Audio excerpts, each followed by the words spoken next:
बिस्मिल्लाहिर्रहमानिर्रहीम 92/8 के साथ मैं हूं शाहिद रिंद। नाजरीन, सियासी और अदालती महाज की दोनों खबरें आज सुप्रीम कोर्ट की इमारत के गिर्द घूम रही हैं। सियासी मैदान में पाकिस्तान तहरीक इंसाफ को इंतखाबी निशान बल्ले के हुसूल के चैलेंज का सामना है और इलेक्शन कमीशन की दरख्वास्त पर यह मामला सुप्रीम कोर्ट में जेर गौर है। इलेक्शन कमीशन की दरख्वास्त जहां सुप्रीम कोर्ट में जेर गौर है, यह देखना होगा कि पाकिस्तान तहरीक इंसाफ अपने प्लान ए के तहत यानी बल्ले के इंतखाबी निशान पर मैदान में उतरेगी या फिर प्लान बी के तहत उतरेगी। इसके साथ साथ दो सीनियर जजेस के एक दूसरे के बाद यके बाद दीगरे इस्तीफों का मामला भी इंतहाई अहमियत का हामिल है। क्या ये इस्तीफे मुतवक्को थे या गैर मुतवक्को हैं, और इन इस्तीफों के आने वाले दिनों में असरात क्या होंगे? सारी सूरत हाल पर बात करने के लिए हमारे साथ साकिब बशीर होंगे, नुमाइंदा 92 न्यूज़, जहांगीर जदून, हसन रजा पाशा और मुनीर काकड़। ये तीन लोग माहिर कानून है, लेकिन सेकंड एंड थर्ड सेगमेंट में हम इस पर बात करेंगे। जरा पहले सेगमेंट में बात करते हैं सियासी सूरत हाल पर, और सियासी सूरत हाल पर जैसा कि मैंने आपको पहले बताया कि पाकिस्तान तहरीक इंसाफ को जो चैलेंज दरपेश है वो अपने इंतखाबी निशान बल्ले के हुसूल का है, और आज उसकी सुप्रीम कोर्ट में समाअत हुई। लग ऐसा रहा था कि आज शाम तक उसका फैसला आएगा, लेकिन आज वो नहीं आया और चीफ जस्टिस काजी फायज ईसा ने ये रिमार्क्स दिए दिन के एंड में। उन्होंने ये कहा कि उनका वीकेंड जाया किया गया है और कल इसकी दोबारा समाअत होगी। बैरिस्टर गौर, जो कि इस वक्त चेयरमैन है पाकिस्तान तहरीक इंसाफ के, वो काफी हद तक पुरुमीद हैं कि उन्हें यह रिलीफ मिलेगा और बल्ले का इंतखाबी निशान सुप्रीम कोर्ट उन्हें देगी। लेकिन सुप्रीम कोर्ट ने बहुत से सवालात भी उठाए। सारी सूरत हाल पर बात करने के लिए पाकिस्तान तहरीक इंसाफ के मरकजी रहनुमा अली मोहम्मद खान हमारे साथ हैं, और इस वक्त तक जो पाकिस्तान तहरीक इंसाफ ने टिकट का इजरा किया, अली मोहम्मद खान जो है मर्दान 3 से NA 23 पर कैंडिडेट भी हैं। अली, खुशामदीद कहूंगा आपको प्रोग्राम में। सबसे पहला सवाल आपके सामने रखूंगा कि आपको पार्टी टिकट जारी हो चुका है? बहुत शुक्रिया। बिस्मिल्लाहिर्रहमानिर्रहीम, अल्लाहुम्मा सल्लि व सल्लिम व बारिक अला सय्यिदिना मुहम्मद व अला आलि मुहम्मद।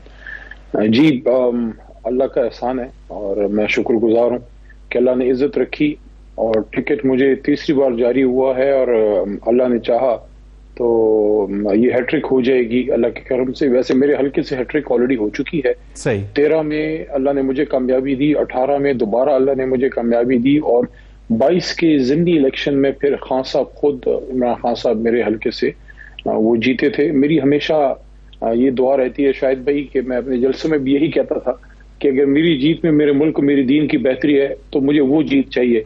अगर मेरी जीत से मेरे मुल्क में या मेरे दीन की कोई बेहतरी नहीं है तो मैं ज़ात के लिए नहीं करता। बहरहाल अल्लाह का करम, टिकट से ज़्यादा मैं इस बात पे भी बहुत अल्लाह का शुक्रगुजार हूँ कि मर्दान के अवाम ने मुझे पास करा के भेजा इमरान खान के पास। तो अल्लाह का करम ये हुआ कि अल्लाह ने मुझे साबित कदम रखा। जेल के दिनों में मुझे बड़ी फिक्र थी इस चीज़ की कि अल्लाह साबित कदम रखना, क्योंकि फिर मैंने अपने इलाके में जाना है और हमारे लोग फिर इस तरह के लोगों को फिर माफ़ नहीं करते। तो जहां इमरान खान साहब से मोहब्बत थी और पार्टी से वफा, वहां अपनी गैरत का भी तकाजा था। अली, एक सवाल आपके सामने रखना चाहूंगा। आप चूंकि उन सियासतदानों में जो पाकिस्तान तहरीक इंसाफ के जरिए एक सियासतदान बने और सियासी मैदान में और पार्लियामान में नजर आए, और पाकिस्तान तहरीक इंसाफ की बात करते हैं तो सीधी सी बात है, इमरान खान इस बार आपके पार्टी टिकट पर उनके दस्तखत नहीं होंगे, बैरिस्टर गौर के होंगे। कभी यह सोचा था अली मोहम्मद खान ने? नहीं सर, मैं दुख भी होता है, लेकिन जिंदगी इम्तिहान का नाम है और मैं ये समझता हूँ कि देखें, इम्तिहान अल्लाह उस पर लाता है। मैं अक्सर जेल में सोचता था, ये ख्याल मुझे अडियाला के डेथ सेल में बहुत आता है, क्योंकि आप जब अकेले होते हैं तो आप सोचते हैं, तो सुबह जब फजर के वक्त, जेल में कोई अजीब सिस्टम है कि फजर के वक्त आपकी आंख खुल जाती है। सही। तो अजानों के वक्त आंख खुलती, सामने जो जेल की सलाखें होती थी उसको मैं देख के सोचता था, 6x8 या पता नहीं 8x6 का वो होता है कमरा, कि अली मोहम्मद तुम क्या करके इधर आए हो, क्या करके आए हो, क्या जुर्म किया है? तो फिर अंदर से आवाज आती थी कि जरूरी नहीं है कि ये सजा हो सकता है ये इम्तिहान हो। सही। तो मैं इसको भी इम्तिहान समझता हूँ कि इमरान खान साहब का दस्तखत इस पे नहीं है, लेकिन मैं इस पे भी पूरी उम्मीद हूँ कि अगर अल्लाह ने चाहा, अब ये मेरी बात शायद लोगों को बड़ी अजीब लगे, अल्लाह ने चाहा तो हो सकता है अल्लाह ताला इमरान खान साहब को 8 फरवरी से पहले निकाल ले और खान साहब हमें खुद लीड करें इंशाल्लाह। अली मोहम्मद खान, एक सवाल आपने बात की जेल के सेल की, और आपने कहा कि फजर के वक्त एक आंख खुल जाती है और इंसान बहुत सी चीज़ों को जज करता है। अली मोहम्मद खान को ये रियलाइजेशन किसी हद तक हुई कि जो भी सियासी फैसले थे मुझे वो तकरीर याद है अदम एतमाद के दिन की, जब पाकिस्तान तहरीक इंसाफ से तन तना आप कौमी असम्बली में खड़े थे। क्या अगर पॉलिटिकली पाकिस्तान तहरीक इंसाफ उस पार्लियामान में मौजूद होती और पॉलिटिकली वाइज फैसले करती तो आज इस सूरत हाल से ना गुजरना पड़ता? अली शायद भाई हमारी उस वक्त जो है एक राय ऐसी थी कि कुछ लोगों का ख्याल ये था कि हमें पार्लियामेंट में रहना चाहिए, कुछ का ये था कि हमें छोड़ जाना चाहिए। उस वक्त आप देखें सियासी जमात का तरीक़ाकार ये होता है कि अंदर आप अपना डिफरेंस ऑफ ओपिनियन देते हैं, लेकिन बाहर फिर आपको उसको ओन करना पड़ता है। बस उस वक्त एक फैसला था, कभी फैसले सियासत में सही होते हैं, कभी गलत होते हैं। इन द हाइंडसाइट आप जब पीछे मुड़ के देखते हैं, बहुत सी चीजों पे आप फिर थिंक ओवर करते हैं कि अगर दोबारा ऐसा हुआ तो फिर हमें क्या करना चाहिए। मैं समझता हूं कि इस पे मैं नहीं जाता कि हमें उस वक्त जो हुआ, मैं कहता हूं अगर दोबारा ऐसा मौका आए तो मेरे ख्याल में हमें पार्लियामान में रहना चाहिए। सही। आपके ख्याल में कुछ जो गलतियां इस अरसे में हुई सियासी तौर पे, पाकिस्तान तहरीक इंसाफ बैसियत सियासी जमात उससे कोई लेसन लर्न कर सकी है? शायद भी देखें, तहरीक इंसाफ एक सियासी जमात नहीं, ये एक तहरीक है। अगर मियां नवाज शरीफ साहब और जरदारी साहब कुछ भी बेहतर कर जाते तो हमारी जमात, मैं समझता हूं मेरे जैसे लोग तो फिर खान साहब के साथ हम सियासत में हमें क्या करना था। हम अपने प्रोफेशनल लोग हैं, हमने अपने प्रोफेशन में, मेरा लॉ और इंजीनियरिंग का बैकग्राउंड है, मैं अपने प्रोफेशन में खुश था, तो हम इसलिए आए हैं, हम रिएक्शन में आए हैं मियां साहब की और जरदारी साहब और बीबी साहिबा की और मुशर्रफ साहब की ये जो पिछले 25-30 साल की सियासत गुजरी है। देखिए मुल्क हमारी माँ है, हम अपनी माँ को इस तरह नहीं दे सकते कि आपकी माँ के साथ, ये मुल्क के साथ, मदरलैंड के साथ ये हो रहा है। So we have come to Pakistan Tehreek Insaf for the love of the state, for the love of the land. इसमें आपसे गलतियां भी हो सकती हैं। एक नई जमात, नौजवानों की अक्सरियत, खान साहब खुद एक पाकिस्तान से मोहब्बत करने वाला आदमी, लेकिन एट द सेम टाइम वो एक आइडियलिस्ट भी हैं। तो जब आप एक आइडियलिज्म की तलाश में एक मिशन के तौर पे अपनी सियासत को लेते हैं, आपसे गलतियां भी, मैं तो नहीं कह रहा हमसे गलतियां नहीं हुई, लेकिन वो गलतियां बदनीयती पे नहीं थी, वो गलतियां सब्ज हिलाली परचम की बेहतरी के लिए थी। सही। अली, एक पॉइंट यह है कि आपने जिन गलतियों का जिक्र किया, मैं चाहूंगा आप समझते हैं वो गलतियां जो 3.5 साल दौरे इक्तदार में थी वो थी, या अदम एतमाद के बाद का जो दौर है ज्यादा गलतियां उस दौर में हुई आपके ख्याल में? लेकिन कोई लोग उसको गलतियां कह सकते हैं, कोई लोग उसको जो है एक बोल्ड सियासत कह सकते हैं। जैसे मैं समझता हूं कि मुझे याद है, मैंने चेयरमैन साहब को, खान साहब को, बनी गाला थे वो, पिछले साल की बात है, अभी वो जमान पार्क शिफ्ट नहीं हुए थे, और मैं उनके साथ बैठा हुआ था। एक और शख्सियत थी, उसका नाम अभी मैं लेना मुनासिब नहीं समझता। वो बैठे हुए थे, मैंने खान साहब को एक बात कहा, खान साहब देखिए, और मैं इस पे स्ट्रॉन्ग शायद भी बिलीव करता हूं इस बात पे कि देखिए एब्सोल्युटली नॉट एक रीजन है, आपने इनकार किया है बड़ी ताकत को, लेकिन मैं समझता हूं उससे भी बड़ी रीजन है, और उससे बड़ी रीजन ये है, ये बहुत से लोग मेरे इस बात से इत्तेफाक करेंगे, बहुत से इत्तेफाक नहीं करेंगे, लेकिन ये बात मुझे कहने दीजिए कि सन 47 में जब ये मुल्क बना है तो ला इलाहा इल्लल्लाह मुहम्मदुर रसूलुल्लाह के नाम पे बना है। सही। हमने इस मुल्क में सब कुछ किया, शायद भाई हमने सब कुछ किया, लेकिन हमने इसको ला इलाहा इल्लल्लाह पे नहीं चलाया। जब पाकिस्तान के एक वजीर आजम के मुंह से अमरीका में जब हुर्मत रसूल सल्लल्लाहु अलैहि वसल्लम की और खत्म नबूवत की बात निकली, और जब मदीना की रियासत की बात निकली, जब कुरान की बात निकली, देखिए बहुत सी ताकतें दुनिया में ऐसी हैं जो पाकिस्तान के वज़ीर आज़म के मुंह से ये बातें नहीं सुनना चाहती। वो पाकिस्तान में ऐसी कोई बात नहीं सुनना चाहते, वो चाहते ये हैं कि हम तो चले गए हैं, लेकिन अब इधर सिस्टम ऐसा रहे कि हम ना रहे लेकिन हमारा वाला सिस्टम चलता। आप मुझे बताएं, क्या हमने जस्टिस किया है उस सोच के साथ जो कायद-ए-आज़म मोहम्मद अली जिन्ना की सोच थी, जिस मकसद के लिए मुल्क बनाया, क्या हमने उसकी तरफ कुछ भी कदम उठाए हैं? देखिए ये वक्त है अपने अंदर जो है देखने का, झांकने का। वो जो अलामा ने फरमाया था ना कि उदी में डूब के पाजा सुराग जिंदगी, उदी में डूब के पाजा सुराग जिंदगी, तू अगर मेरा नहीं बन सकता न बन, अपना तो बन। ए पाकिस्तानी कौम, पाकिस्तान के सियासतदानों, हमें सोचना चाहिए वेयर आर वी स्टैंडिंग।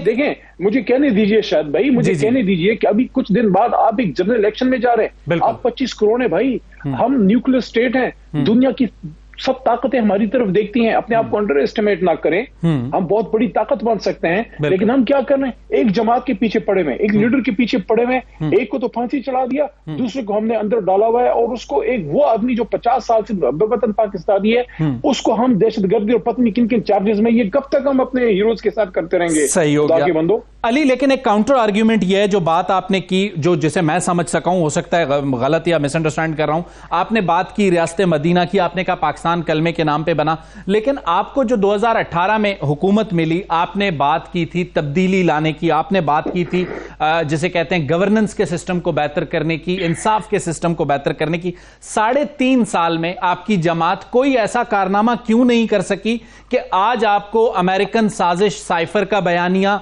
या जनरल बाजवा के अलावा आपके पास अपने स्ट्रेंथ पे क्या है जिस पर आप इलेक्शन में उतर सकें?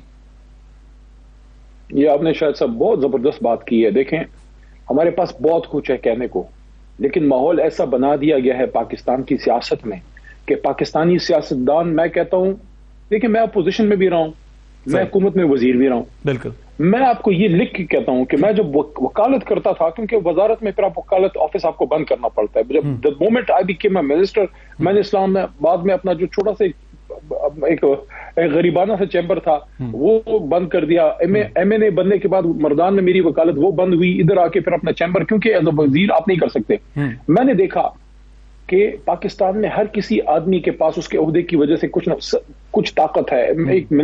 एक वकील के पास, एक SHO के पास, किसी भी सरकारी अफसर, सबसे मजलूम मखलूक इस मुल्क में सियासतदान है। मैंने ये देखा है कि सबसे मजलूम जो बेचारा जो है, तो मैं ये समझता हूं कि इस वक्त हम जब पीछे मुड़ के देखें तो अगर हम कोई ऐसा सिस्टम बना पाते या बना पाए कि जिसमें सियासी हुकूमत सियासी तौर पे अपने टर्म पूरी करे, तो वहां पे फिर बयानियों पे नहीं, फिर परफॉर्मेंस पे बातें हुआ करेंगी। लेकिन मियां साहब की हुकूमत देखें, वो आखिर में बयानिया निकला, मुझे क्यों निकाला। अब हमारे इसमें एब्सोल्युटली देखें, वो तो होगा, अगर हमने एक स्टैंड लिया है और स्टैंड की हमें कीमत चुकाई है, वो बात तो आवाम के सामने हमने रखनी है। अवाम तो इस बात को अपने दिल से करीब करेंगे। आपकी बात सही है कि अगर हमारे साथ ये ना होता, अभी हम परफॉर्मेंस पे बात, अभी हम अपने हेल्थ कार्ड पे बात कर रहे होते हैं, अभी हम अपनी एजुकेशनल, अपना एग्रीकल्चर जो हमारे दौर में पड़ी है, हेल्थ कार्ड जो बहुत बड़ी सहूलत आई, जो कोरोना के दौरान हमने अपनी इकोनॉमी चलाई, जो हमारी एक्सपोर्ट्स बढ़ी, जो हमने आखिर में जब छोड़ के जा रहे थे 6 की GDP को हम एक मुल्क अपना टच कर रहे थे। हमारे फैसलाबाद में 50,000 पावर लूम्स हमारे दौर में जो है वो स्टार्ट हुई। मत भूलिए उस दौर में जब ऊपर से कोरोना आया हुआ था, दुनिया की सारी मईशतें, अमेरिकन की मईशत नेगेटिव में गई, जापानीज जो कि माशी इंजन है आपका इस रीजन का, जर्मनी जो यूरोप का माशी इंजन है, सारे के सारे नेगेटिव। अली, आज ये जो पॉइंट आप रख रहे हैं, मैं फिर आपको वो दिन याद दिलाऊंगा जिस दिन वोट ऑफ नो कॉन्फिडेंस पे वोटिंग होनी थी। You was the only one जो कौमी असेंबली के फ्लोर पे खड़े थे और आपने बात की। उस दिन अगर इसी तरह पाकिस्तान तहरीक इंसाफ मौजूद होती, अपनी परफॉर्मेंस जिसका आज आप जिक्र कर रहे हैं उसी फ्लोर ऑफ द हाउस 16 महीने करती, तो फिर आपको एब्सोल्युटली नॉट, अमेरिकन साइफर साजिश, जनरल बाजवा, इनकी जरूरत ही ना होती। ये तस्लीम नहीं करते कि कुछ सियासी गलत फैसले आपसे और आपकी लीडरशिप से भी जज्बात में हुए?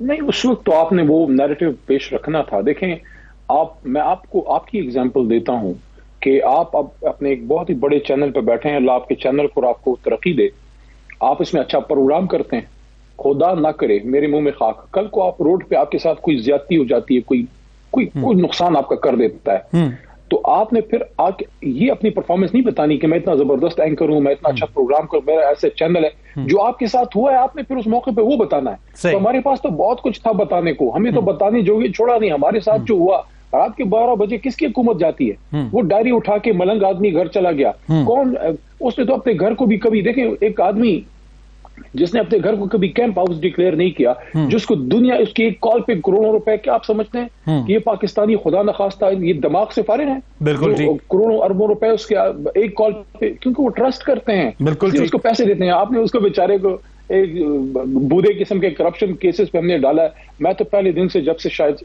मैं जब निकला हूं जेल से, मैंने एक बात की है, देखें इस तरह से ये मुल्क नहीं चलेगा कि हर कोई इख्तिदार के लिए कोई चोर दरवाजे की तलाश में है। आप बैठो यार, इस मुल्क के साथ करना क्या हमने, ये मुल्क भी हमारा है, ये एस्टेब्लिशमेंट, ये इदारे, फौज वगैरह सारी जुडिशरी अब सारी हमारी है। आप ये देखें, हमारे टॉप जजेस जो है वो इस्तीफे दे रहे हैं। हमारी हालत ये हो गई है कि हमारे लोग डॉक्यूमेंट्स जमा करने। अली, आपके ख्याल में, चूंकि आप लॉ के भी स्टूडेंट हैं, आपके सामने ही सवाल रखूंगा, ये जो 2 जजेस हैं, इनके इस्तीफों को आप as a political worker, as a student of law कैसे देखते हैं? बहुत दुख हुआ। मैं कभी भी जुडिशरी में जजेस की पर्सनैलिटीज पे मैंने कभी बात नहीं की, ना मैं करता हूं। मेरे लिए सारे काबिल एहतराम है।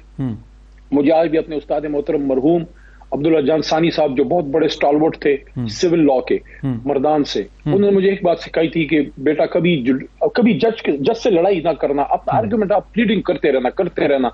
तो मुझे दुख होता है कि मेरे मुल्क की वो जुडिशरी जिसके लिए हम वकीलों ने, मैं तो खैर उससे स्टूडेंट था, लेकिन हम वकला ने जो कुर्बानी दी, मेरे अपने उस्ताद मोहतरम दूसरे बहुत बड़ा नाम खैबर पख्तूनख्वा का शहीद हो गए, लतीफ लाला, सारी दुनिया उनको जानती है, मैं उनके शागिर्द हूं। मुझे फख्र है कि वो पेशावर हाई कोर्ट जो आज पाकिस्तान में सूरज की तरह चमक रहा है अपने फैसलों की वजह से, मैं अपनी वकालत की इब्तिदा उधर एज जूनियर लाला के साथ की।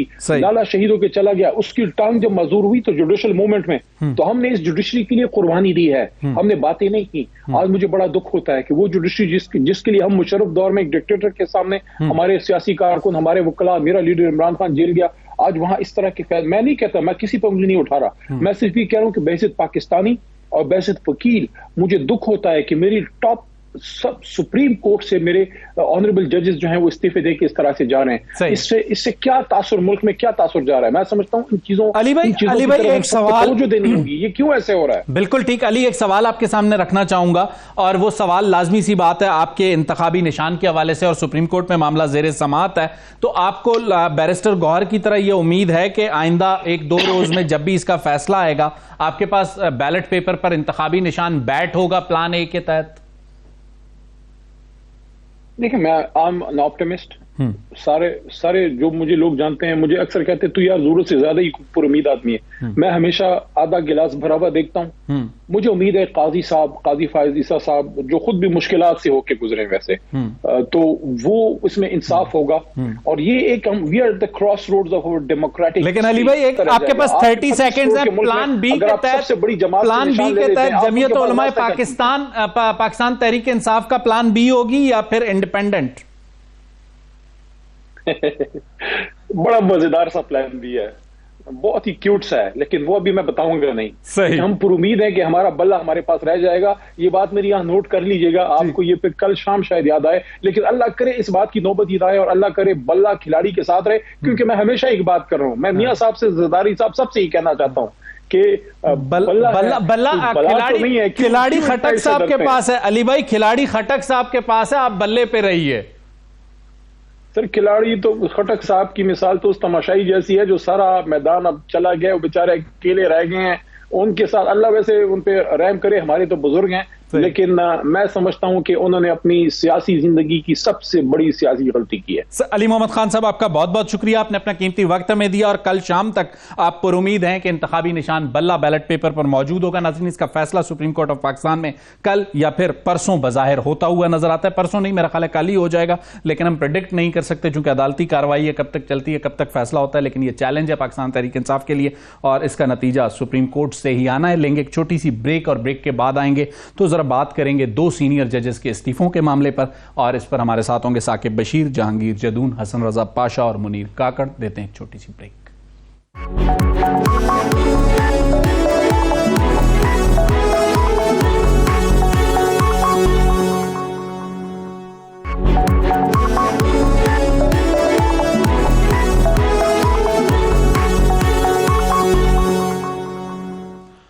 वेलकम बैक नाजरीन। प्रोग्राम के दूसरे हिस्से में बातचीत करेंगे सुप्रीम कोर्ट के 2 सीनियर जजेस के यक के बाद दीगरे इस्तीफे, मुज़ाहिर अली अकबर नकवी और जस्टिस एजाजुल हसन। बज़ाहिर ऐसा लगता है कि जस्टिस मुज़ाहिर अली नकवी जो हैं, उनके खिलाफ जो सुप्रीम जुडिशल काउंसिल में कार्रवाई जारी थी, अगर कहा जाए कि उसकी वजह से उन्होंने इस्तीफा दिया तो एक जवाज मौजूद था। लेकिन जस्टिस एजाजुल हसन जिसे कहते हैं, उनका इस्तीफा बज़ाहिर आउट ऑफ द बॉक्स लगता है, लेकिन क्या वाकई आउट ऑफ द बॉक्स है या नहीं, ये समझने की कोशिश करेंगे। साकिब बशीर हमारे साथ होंगे, नुमाइंदा 92 न्यूज़, जहांगीर जदून साहब माहिर कानून हैं, और मुनीर काकड़ साहब भी माहिर कानून है, हमारे साथ होंगे। इन इस्तीफों के असरात पर भी बात करेंगे। लेकिन जरा सबसे पहले साकिब की तरफ जाके समझने से पहले, Saqib on a lighter note, आपने हर हफ्ते कोई ऐसी हैपनिंग रखनी होती है कि कोर्ट रिपोर्टर्स और वकला के अलावा हमारा प्रोग्राम ना हो सके? नहीं, ये तो केस खत्म हो जाएंगे, हैपनिंग नहीं होंगी तो फिर कैसे, मतलब कोर्ट्स तो रेलिवेंट नहीं रहेंगी, ना कोर्ट रिपोर्टर रेलिवेंट रहेंगे, तो इसलिए जरूरी है कि कुछ ना कुछ होता रहना चाहिए। इसलिए देखे ना, कल हफ्ते वाला दिन बाकी सब हर जगह छुट्टी है, लेकिन अदालत लगी होगी। काजी साहब ने गिला भी किया कि वीकेंड खराब किया गया उनका। साकिब जरा ये बताइएगा, यके बाद दीगरे 2 इस्तीफे, जैसे कि मैंने इब्तदाइया में कहा कि जस्टिस मुज़ाहिर अली अकबर नकवी साहब के बारे में एक तासुर था कि किसी सिचुएशन पे या तो उन्होंने अपना केस कंटेस्ट करना है या स्टेप डाउन करना है। यही सिचुएशन थी काजी साहब के ज़माने में जब उनके साथ मामला था, लेकिन उन्होंने कंटेस्ट किया, मज़ाहिर साहब ने इस्तीफे को प्रेफर किया। लेकिन जस्टिस एजाजुल हसन एक आउट ऑफ द बॉक्स इस्तीफा मुझे लगता है, ज़रा ब्रीफ कीजिएगा इन दोनों इस्तीफों के मुताबिक। पहला जो इस्तीफा है उसमें तो बड़े क्लियर कट मिसकंडक्ट के उनके इल्जामात थे, करप्शन और इस किस्म की चीज़ें थी। बिल्कुल। अब वो इल्जामात थे और आखिरी लम्हे तक जो मज़ाहिर नकवी साहब है वो कहते रहे कि ये इल्जामात सब झूठ है, मेरे खिलाफ एक प्रोपोगंडा है और इस तरह का बातें। फिर उन्होंने कहा ओपन हेयरिंग होनी चाहिए, सारी चीज़ें वो सारी उनकी मतलब चल रही थी, साथ साथ चल रही थी और उनके खिलाफ काउंसिल की कार्रवाई ओपन कर दी गई थी, आज भी ओपन हुई है। तो अचानक उनका इस्तीफा देना उनके उस सारे दावे को जो है वो नफी करता है। सही, मतलब बज़ाहिर ऐसे लगता है कि उनको कहीं ना कहीं वो ऐसी चीज थी जिसको शायद वो डिफेंड ना कर सकते, वो कमजोर थे। डेफिनेटली एक कमजोर डिसीजन है कि आप जो है मैदान से भाग जाएं। मतलब एक जज, हाई कोर्ट का जज हो, फिर सुप्रीम कोर्ट का जज, जो प्रेशर होता है ना जजेस पे, ये हमारी सोच वहम गुमान से भी ज्यादा होता है। मतलब आप देखें ना, कोई एक फैसला और बहुत से फैसलों में प्रेशर सस्टेन करना, मतलब प्रेशर लेना, मतलब ये कि मेरा नहीं ख्याल कि प्रेशर लेके बहरहाल उनके खिलाफ जो इल्जामात थे उसमें कहीं ना कहीं सदाकत थी, इसलिए उन्होंने रिजाइन किया। ये बात तो अब एग्रीड। उसमें यह है कि उनकी पेंशन और ये वो चीजें भी बच गई। दूसरा ये है कि इसका भी अभी फैसला होना रहता है, वो रहता है जुडिशियल काउंसिल की कार्रवाई। वो कह रहे हैं कि 15, 16, 17 फरवरी को हम देखेंगे, मेंटेनेबिलिटी भी देखनी है उस पे कि क्या कर सकते हैं नहीं कर सकते, लेकिन उन पे ये एक स्टिग्मा लगना था, एक वो उससे भी बच गए। दूसरा जो इस्तीफा है ना, वो मेरे लिए तो बहुत हैरान कुन है। वो इसलिए हैरान कुन है कि उनके पीछे सारी कहानियां हैं छुपी हुई। कोई अपनी अपनी बात कर रहा है, कोई कहता है जी उनके खिलाफ कोई रेफरेंस तैयार था। सुनाई दे मसला ये है कि आप 8 साल सुप्रीम कोर्ट के जज रहे हैं, 8 माह बाद आपने इसी सुप्रीम कोर्ट का चीफ जस्टिस बनना है, और ये बड़ा एक एजाज होता है। साकिब निसार के साथ अहम सियासी फैसलों में नहीं, जस्टिस साकिब निसार क्या पिछले 8 साल में जितने चीफ जस्टिस आए, साकिब निसार, अमृता बंदयाल, आसफ सईद खोसा, जितने भी चीफ जस्टिस आए, सबके राइट हैंड और लेफ्ट हैंड, मैं आपको बताऊं पिछले 7 साल में ताकतवर तरीन जज बतौर जज वो जस्टिस एजाजुल हसन थे। हर बड़े फैसले में, हर बड़े बेंच में वो मौजूद होते थे, और उनका ये इतना कमजोर जो है वो इस्तीफा हैरान कुन है। और उसके पीछे छुपी हुई 100 कहानियां, वो उनको कम से कम ये बताना तो चाहिए था कि क्या हुआ है। अगर वो ये कहे कि जस्टिस काजी फायद ईसा के साथ एक बेंच, दूसरा बेंच, तीसरे बेंच पे इख्तिलाफ हुआ है, मेरा नहीं ख्याल कि ये कोई बात है करने वाली कि अगर इस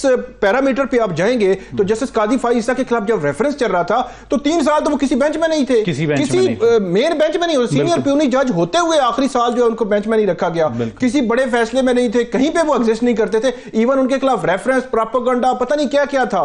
तो मेरा ये ख्याल है कि इसका मतलब यह है कि उन्होंने जुर्रत दिखाई, जैसे काजी फायद एक मिनट कमजोर दिखाई। आपको अभी तक आप भी इस पॉइंट पर नहीं पहुंच पाए कि ये out of the box resignation क्यों आया। हमारे साथ मुनीर काकड़ हैं, सीनियर कानूनदान है, बलूचिस्तान हाई कोर्ट बार के सदर हैं। मुनीर, खुशामदीद कहता हूं प्रोग्राम में आपको। मुनीर, जैसा कि इब्तदाइया में हमने जिक्र किया और साकिब भी बात कर रहे थे, मज़ाहिर अली अकबर नकवी साहब वाला इस्तीफा इस हद तक समझ में आता है कि सुप्रीम जुडिशियल काउंसिल में कार्रवाई चल रही थी, लेकिन एजाजुल हसन साहब का इस्तीफा, being a lawyer and student of law, आप इन दोनों इस्तीफों को कैसा देखते हैं?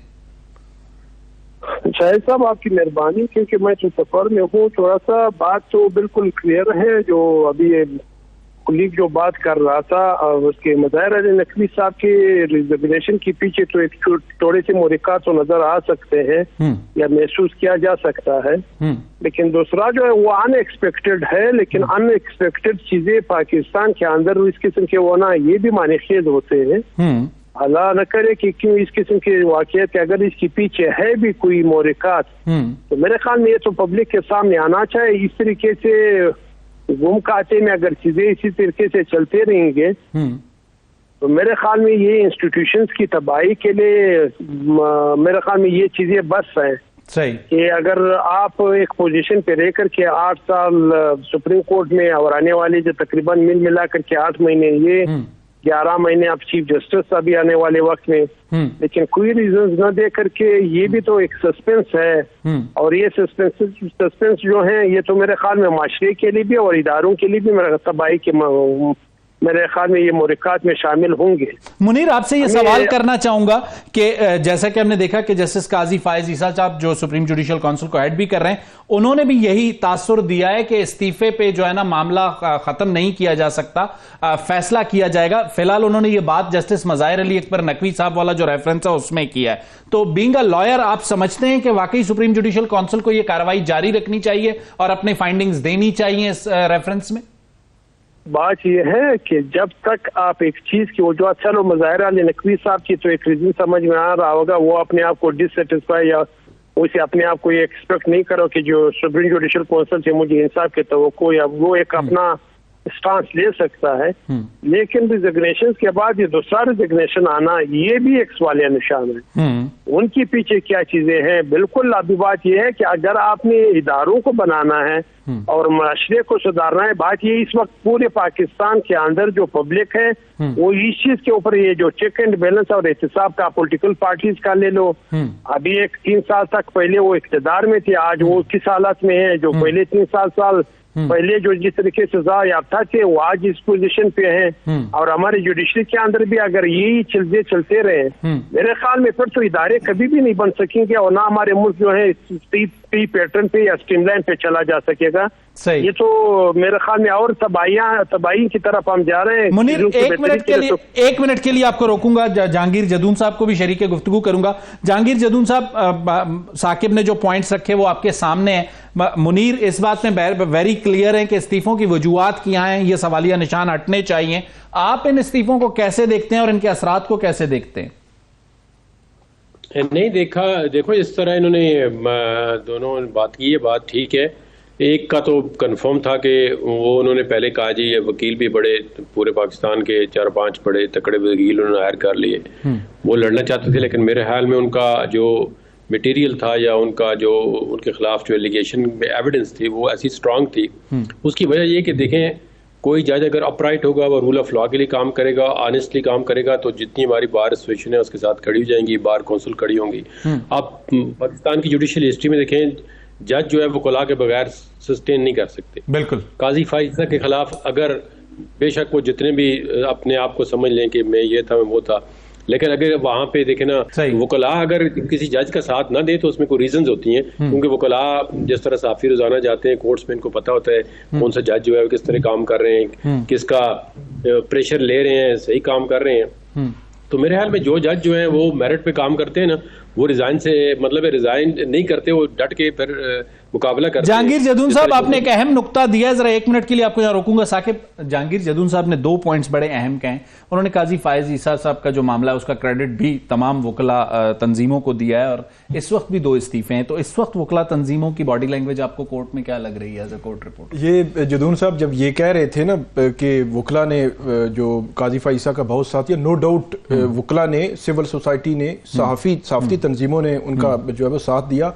तो मैं ये सोच रहा था कि जो जस्टिस मज़ाहिर अली अकबर नकवी, उन्होंने पहले उनके खिलाफ रेफरेंस आया, फिर उन्होंने रिजाइन किया, फिर जस्टिस इजाजुल हसन ने रिजाइन किया। तो इन 3 मौकों पे कोई सिंगल वकील, कोई सिंगल बॉडी मुझे नजर नहीं आती कि जो उनके हक में बोल रही हो। तो ये बड़ा अनफॉर्चुनेट है। मेरा ये ख्याल है कि सुप्रीम कोर्ट बार के एक सदर ने कहा कि उन्हें तकलीफ हुई है। नहीं, तकलीफ होना जो है वो मतलब डिफरेंट चीज है। मतलब बाकायदा तौर पर को दर्द हो गया। जहांगीर साहब बिल्कुल, तो वो बाकायदा तौर पर मतलब फॉर एग्जांपल अगर जस्टिस मज़ाहिर अली अकबर नकवी उनके खिलाफ रेफरेंस जो है यहाँ पाकिस्तान बार काउंसिल उनके खिलाफ पेश थी, तो कोई पाकिस्तान भर में कोई बॉडी ऐसी, बार एसोसिएशन कोई उनके साथ नहीं थी। फिर उन्होंने रिजाइन किया, किसी ने कोई उस पर नहीं किया अफसोस का इजहार या नहीं होना चाहिए, या लाहौर बार है, लाहौर हाईकोर्ट बार है, वो लाहौर से थे, तो इसके उन्होंने कुछ नहीं किया। अगर जैसे इजाजुल हसन उनकी बात की जाए तो उनका एक पूरा मतलब 8 साल तो सुप्रीम कोर्ट का कैरियर है, 4-5 साल लाहौर हाईकोर्ट में रहे हैं, तो 10-12 साल बनते हैं। तो 10-12 साल अगर एक जज के तौर और लाहौर बार मेरा ख्याल है पाकिस्तान की सबसे बड़ी बार है, और अचानक आप जो है वो घर चले जाएं, तो इसमें मेरा ख्याल है कि कहीं ना कहीं वकला बॉडीज के कोई ऐसी चीज आनी चाहिए थी। अगर आपने एक ऐसा वक्त गुजारा हो कि जिस पे कोई सवालिया निशान ना हो तो जो ये बड़ा अनफॉर्चुनेट है कि जस्टिस रियाजुल हसन जो है वो बहुत सारे कंट्रोवर्शियल जो जजमेंट्स है सुप्रीम कोर्ट की उनमें वो कहीं ना कहीं मौजूद थे, और वहां उस वक्त जो है वकला की बॉडी जो जमहूरियत की बात करते थे या सिविल सोसाइटी थी या सहाफती तंजीमें इवन कि वो कहीं ना कहीं उनसे इख्तलाफ करती रही हैं, तो ये उसका फिर असर होता है कि जब आप जा रहे हो तो आपको जो है वो कोई पूछ ही ना रहो। ये बड़ा अनफॉर्चुनेट है। मुनीर, आप एग्री करेंगे साकिब के इस पॉइंट से और जो जहांगीर जदून साहब ने उठाया कि इन दोनों इस्तीफों को हम देखते हैं और काजी फायज ईसा साहब के जमाने की चीजों को देखते हैं तो हमें वकला में एक मोमेंटम नजर आता है, या इवन चौधरी इफ्तिखार साहब वाला जब मामला हुआ तो मुल्क में एक जुडिशरी की मूवमेंट हमने देखी। इस बार बॉडीज बिल्कुल आपकी खामोश हैं लॉयर्स की। मुनीर, आप एग्री करते हैं इससे या नहीं?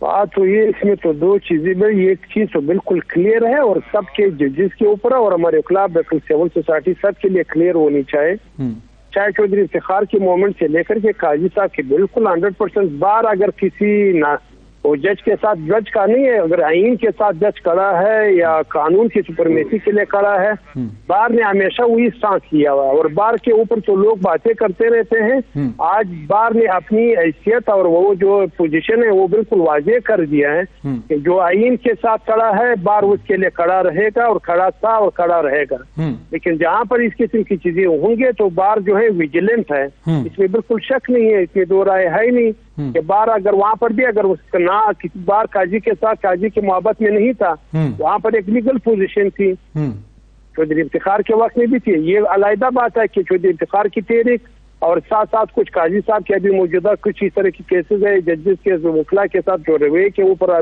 बात है, उनको लोगों के रिजर्वेशन है, वकला के रिजर्वेशन है, लेकिन ये हकीकत बात है और इसे कोई ढकी छुपी बात नहीं है कि बार का जो हमेशा कानून की सुपरमेसी और आईन की सुपरमेसी और कानून की बालादस्ती के लिए अपना किरदार अदा किया। आपके ख्याल में तो इन दो इस्तीफों के मामले पे बार इसलिए खामोश है कि इसका आईनी मामलात से कोई लेना देना नहीं है? मुनीर, बिल्कुल आईनी मामलात में तो लेने देने की बात ही नहीं है कि मैं आपको कहता हूँ कि बार विजिलेंट है। ऐसी जजेस जब कभी कभी कुछ इस तरह की बात ये है कि सवाल यहाँ पर जुडिशरी के अंदर इंडक्शन की भी बात की जा सकेगी कि अभी इसके अगर पीछे आप जरा चले जाए कि इनके इंडक्शन फिर किस तरह हुआ था, सुप्रीम कोर्ट में एलिवेशन किस तरह हुआ था, इनिशियल स्टेज पे इंडक्शन किस तरह हुआ था, फिर किस पिटिशन के जरिए हुआ था, ये तो बहुत सी चीजें मुरीकात है। हम ये कहते हैं अगर ऐसी फैसले किए जाते आप बर वक्त उस फैसलों के ऊपर चेक एंड बैलेंस नहीं होगा तो इस तरीके से भी बात ये है कि पिछले स्टे अगर जजेस की बात कर लेते हो तो रिसेंटली अभी आपकी मिलिट्री कोर्ट के हवाले से भी जजमेंट आए हैं, बहुत सी चीजें हैं। तो इसी वजह से हम कहते हैं कि जो रेजिग्नेशन के जो रीजन है वो सामने आने चाहिए, जो मुरीकात है सामने आने चाहिए ताकि कुछ चीजें वाजे हो जाएं। बिल्कुल ठीक। मुनीर, आपने तो बहुत नहीं सकता अगर पास में ये सबके सामने है, अभी मौजूदा भी है, रिसेंट अभी इन चीज के हवाले से दो चीजें जो मिलिट्री कोर्ट के हवाले से और दूसरी चीजें आती अभी मशरफ केस में। चले मुनीर, थैंक यू, आपने अपना कीमती वक्त हमें दिया। नाजरीन, हमारे साथ होंगे जहांगीर जदून और साकिब बशीर, इन इस्तीफों के मुहर्रिकात का मुतालबा कर रहे हैं। मुनीर काकड़ लेते हैं एक छोटी सी ब्रेक और ब्रेक के बाद मुहर्रिकात पर भी बात करते हैं और पाकिस्तान मुस्लिम लीग नून का एक मुतालबा है उस पर भी बात करते हैं ब्रेक के बाद।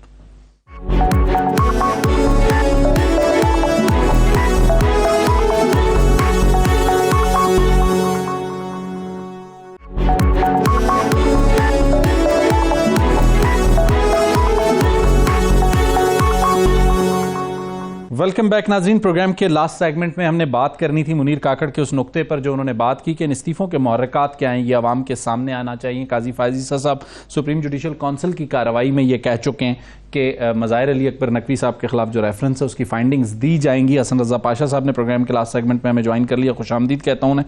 सबसे पहले साकिब, दो इस्तीफे आए, इनका स्टेटस इस वक्त क्या है? प्रेसिडेंट ने ये इस्तीफे मंजूर कर लिए हैं या नहीं? जी ये मंजूर कर लिए हैं। अब तो उनका स्टेटस जो है दो जो सीटें हैं वो सुप्रीम कोर्ट में जी बिल्कुल जजेस की खाली हो चुकी हैं और जो नई जजेस कमेटी बनी है उसमें जो मैं देख रहा था उसमें जस्टिस मंसूर अली शाह शामिल हो गए हैं और उसके अलावा जस्टिस याया आफरीदी। जी, वो तो जाहिर सी बात है जो चले गए हैं। अब फॉर एग्जांपल कमेटी की अगर बात करें, फर्स्ट, सेकंड और थर्ड है जिन्होंने बेंचेस की तशकील देनी होती है बेंचेस की हवाले से, तो उसमें अब जहाँ पे इजाजुल हसन साहब थे तीसरे चीफ जस्टिस काजी फाइज ईसा, जस्टिस सरदार तारिक मसूद और जस्टिस इजाजुल हसन, अब वहाँ पे इजाजुल हसन साहब की जगह जस्टिस मंसूर अली शाह साहब होंगे। सही, एक चीज़ ये हो गई। दूसरा इसमें जो उनके जाने से फ़र्क पड़ा है, मंसूर अली शाह साहब 3 साल से ज़ायद जो है वो अरसा, ये सवाल मैं आपसे पूछने लगा था कि पहले जो जस्टिस मंसूर अली शाह साहब का अरसा था वो तकरीबन 1 साल या 2 साल की बात हो रही थी, इस इस्तीफे के बाद कितना 3 साल वो है वो बतौर चीफ जस्टिस रहेंगे। और सबसे बड़ी जो बात है जस्टिस मंसूर अली शाह साहब के हवाले से जो शायद बहुत ज़्यादा लोग नहीं जानते, वो ये है कि डिजिटली वो पूरी जुडिशरी में इनकलाब बर्पा कर देंगे। उनका जो विजन है, मैंने सुना है मुख्तलिफ जगहों पे, मुख्तलिफ सेमिनार्स में, तकारीब में, उनका जो विजन है आउटस्टैंडिंग है। मतलब ये जो बराह रास्त दिखाने का कॉन्सेप्ट है उसके पीछे उनका भी था, और वो सिर्फ सुप्रीम कोर्ट नहीं, हाई कोर्ट लेवल पे भी बराह रास्त दिखाने। इसी तरह डिजिटली जितनी भी चीजें हैं, मतलब वर्ड इस्तेमाल कर रही है, वेस्ट इस्तेमाल कर रहा है, इवन इंडियन जुडिशरी में भी इस्तेमाल हो रही है। उनकी बहुत सारी एग्जांपल्स उन्होंने साथ रखी। एक मिनट के लिए आपको यहाँ रोकूंगा। आखिरी एक सवाल आपसे मैंने बहुत आखिर में करना है। मेरे साथ हसन रजा पाशा साहब भी हैं और जहांगीर जदून साहब भी हैं। जहांगीर जदून साहब, पाकिस्तान मुस्लिम लीग नून ने भी ये मुतालबा किया है कि एहतसाब होना चाहिए, और मुनीर काकड़ भी जाते जाते कह गए कि मुहर्रिकात पर बात होनी चाहिए, इसके बगैर चीजें आगे बेहतर नहीं हो सकती। आप इस पॉइंट से एग्री करते हैं जहांगीर जदून साहब?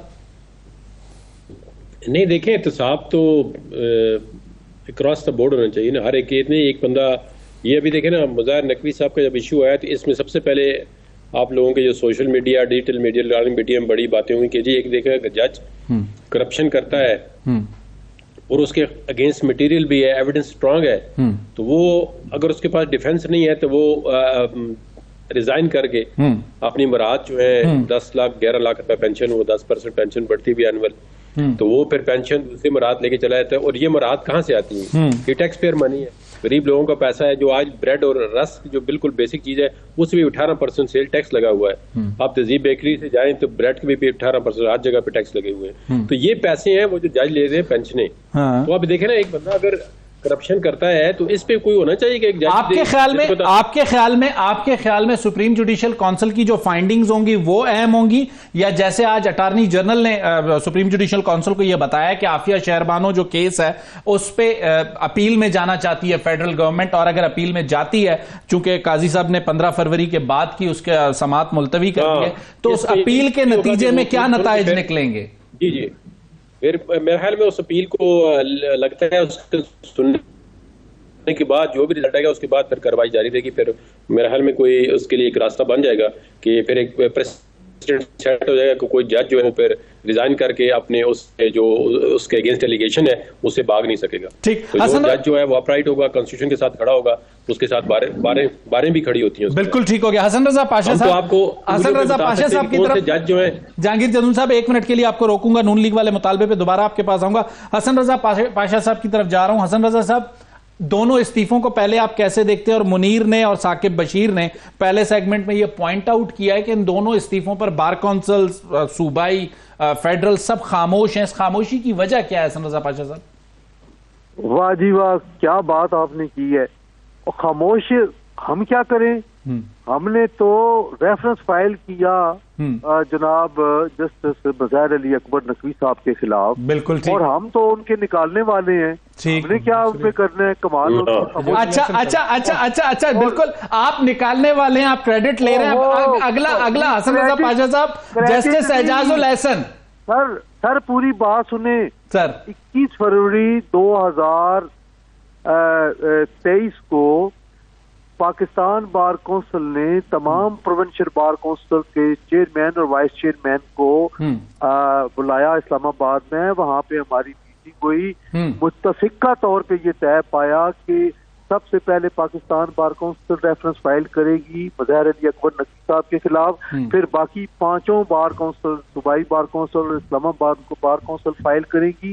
और हम मुत्तफिका तौर पे, और आपकी इतला के लिए अर्ज है कि सुप्रीम जुडिशियल काउंसिल में मैं बतौर प्रिंसिपल लॉयर तमाम ऑन बिहाफ ऑफ ऑल दी। हसन रजा पाशा साहब, बिल्कुल मान लिया, लेकिन मेरा सवाल अब भी वहीं पर है कि जस्टिस एजाजुल एहसन के खिलाफ तो आपका कोई रेफरेंस नहीं था, उनका इस्तीफा कैसे देखते हैं? अब उधर आते हैं।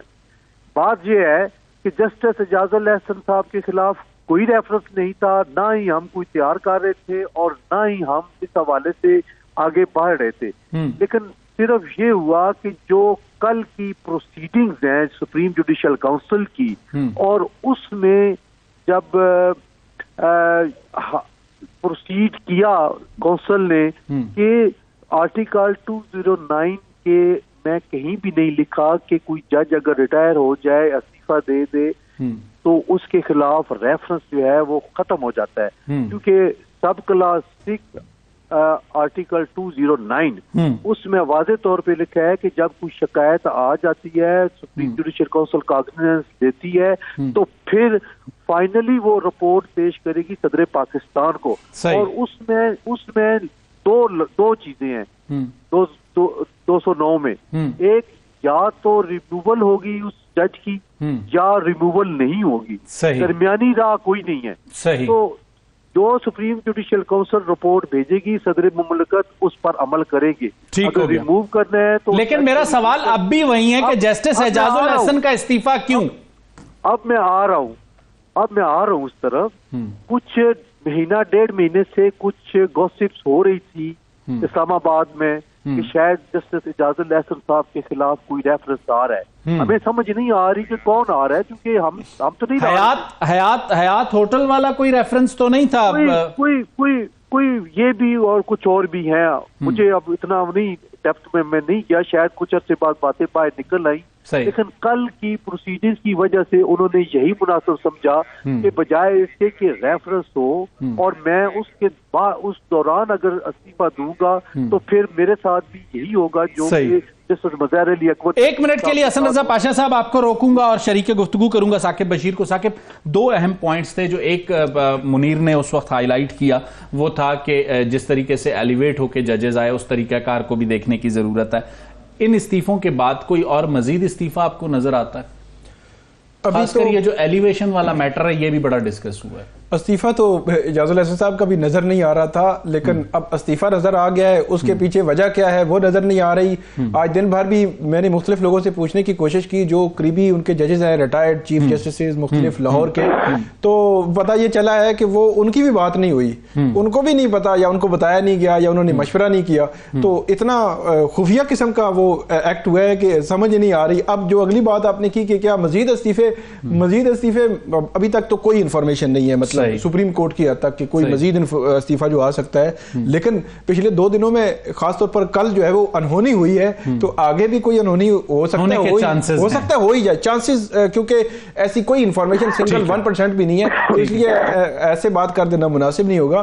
तो बहरहाल ये चमगोइयां हैं मौजूद जो बिल्कुल अदालती राहदारियों में इशारा दस्तूर पर ये चमगोइयां मौजूद है। जहांगीर जदून साहब, 2 पॉइंट्स आपके सामने रखना चाहूंगा जो मुनीर ने रखा था कि एलिवेशन का जो मामला था जजेस की, जिस पे काजी फाइज ईसा साहब का बड़ा एक क्लियर सा स्टैंस था कि जी सीनियरिटी पे लोग आने चाहिए, लेकिन उस वक्त की जो पाकिस्तान तहरीक इंसाफ की हुकूमत थी या जो जजेस थे उनका ये ख्याल था कि नहीं जी मेरिट को देखा जाए, सीनियरिटी को नहीं।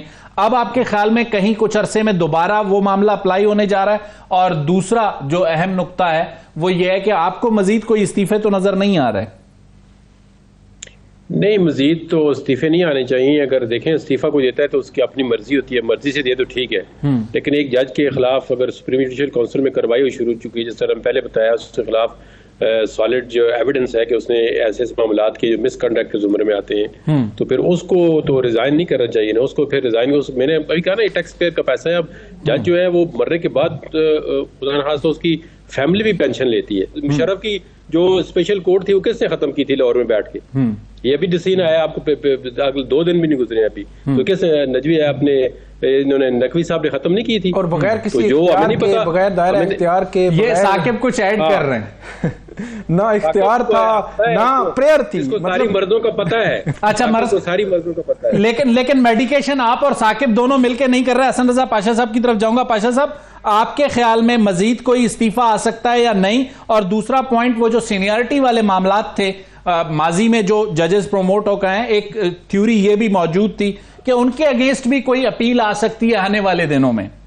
देखिए, मैं इसके बारे में कुछ कह नहीं सकता कि हमारे नोटिस में ये बात नहीं आई कि कोई जो सीनियरिटी प्रिंसिपल के खिलाफ जो हुए हैं जजेस, उनको उनके बारे में उनको हटाने के हवाले से कोई बात हो। लेकिन एक बात है कि जो अभी सुप्रीम जुडिशियल काउंसिल कमीशन जो रूल्स बना रहा है, हमारे मुतालबे पे बना रहा है, जिसकी सरबराही कमेटी बनी थी, जिसकी सरबराही जस्टिस मसूर अली शाह साहब ने कर रहे हैं, वो इसी महीने उन्होंने अपने रूल्स बना के पेश करने हैं जो कि मंजूर हो जाएंगे। उसमें कोई तरीकाकार वजह किया गया है कि क्या तरीकाकार होगा जजेस की एलिवेशन का। तो आइंदा के लिए तो बड़ा जबरदस्त रूल्स बन रहे हैं, उम्मीद है कि वो बेहतर होंगे, जिस पे कोई ऑब्जेक्शन नहीं आएगा। लेकिन जहां तक आपने इस्तीफे के हवाले से पूछा है, तो फिलहाल तो कोई ऐसी इतला नहीं है कि कोई इस्तीफा आ रहा है। लेकिन बहरहाल देखते हैं कि आगे क्या होता है। सही, क्योंकि आगे भी अभी बहुत ही दिन जो है वो कड़े दिन आ रहे हैं इलेक्शंस वाले। और हसन रजा पाशा साहब, आपने इलेक्शन के कड़े दिनों की बात की है, 30 सेकंड्स में रिस्पॉन्ड कीजिएगा। 8 फरवरी के बाद आपको वकला और पीटीआई खासकर कहूंगा कहीं साथ जुड़ते हुए नजर आ रहे हैं? देखिए, वकला का किसी सियासी पार्टी के साथ ताल्लुक नहीं होना चाहिए, और ना ही आपने जब, और खास तौर पे उन नुमाइंदों का कि जो, लेकिन पीटीआई तो सारे वकला पे मुश्तमिल है पाशा साहब।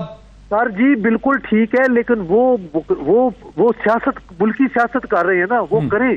लेकिन वकला सियासत कुछ और है कि आप किसी भी पार्टी से हो, जब वकला के वोट लेके आते हैं तो फिर किसी पार्टी का तर्जमान, बिल्कुल ठीक कह रहे हैं साकिब। और अगर आप तर्जमान बहुत इंपॉर्टेंट पॉइंट है हसन रजा पाशा साहब, साकिब को ऐड करूंगा। साकिब, आपको 8 फरवरी के बाद की सिचुएशन में पीटीआई और वकला कैसे नजर आ रहे हैं? 30 सेकंड्स हैं। वकला के हवाले से तो पाशा साहब ने ठीक बात की कि वो खास जो बॉडीज हैं पॉलिटिकल पार्टीज के साथ नहीं होती, लेकिन पॉलिटिकल पार्टी मीन अगर मैं बात करूं वो बाद में होती है पीटीआई की, तो वो ठीक हो गया। आपका बहुत बहुत शुक्रिया साकिब जहांगीर जदून साहब, आपका और हसन रजा पाशा साहब। लेकिन ये मामला अब भी अपनी जगह पे बरकरार है कि दूसरा इस्तीफा क्यों आया। अगले प्रोग्राम तक मुझे शाहिद रिंद को इजाजत दीजिए। अल्लाह हाफिज।